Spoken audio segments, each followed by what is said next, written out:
બનાસકાંઠા જિલ્લાના થરા તાલુકા વેપારી મહામંડળના સભ્યોએ મોટી સંખ્યામાં નાયબ કલેક્ટર કચેરી ખાતે પહોંચી રાજ્ય સરકારના નવા વાવ થરા જિલ્લાની રચના અંગેના નિર્ણયને સમર્થન આપ્યું હતું.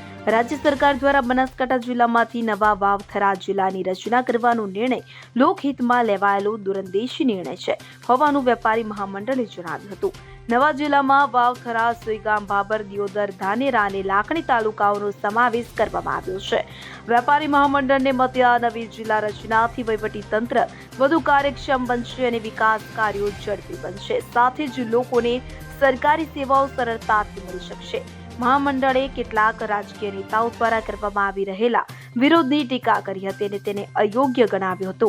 વેપારી મહામંડળે નાયબ કલેક્ટરને વિનંતી કરી હતી કે થરાદને નવા જિલ્લાનું મુખ્ય મથક બનાવવા માટે રાજ્ય સરકાર સમક્ષ રજૂઆત કરવામાં આવે. આ નિર્ણય સમગ્ર વિસ્તારની જનતા માટે હિતકારક અને સકારાત્મક છે હોવાનું વેપારીઓએ જણાવ્યું હતું.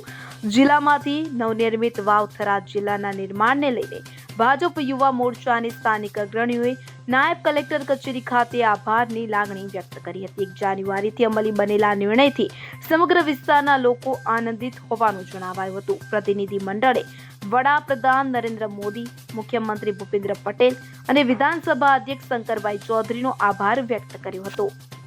Bureau report CN24 news. હવે જુઓ દેશ દુનિયાની તમામ ખબરો તમારી આંગળીના ટેરવે.